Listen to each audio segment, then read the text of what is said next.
ari ng Israel, ing anak ng David, ing lagyut ning ari daratang metong kang aring duwan.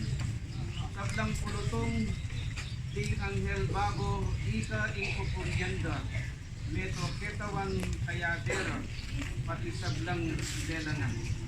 Ing memale na Hebreo kamber ing palaspas linalubong da, pupuri, manalangin, daralit, dalapit keke.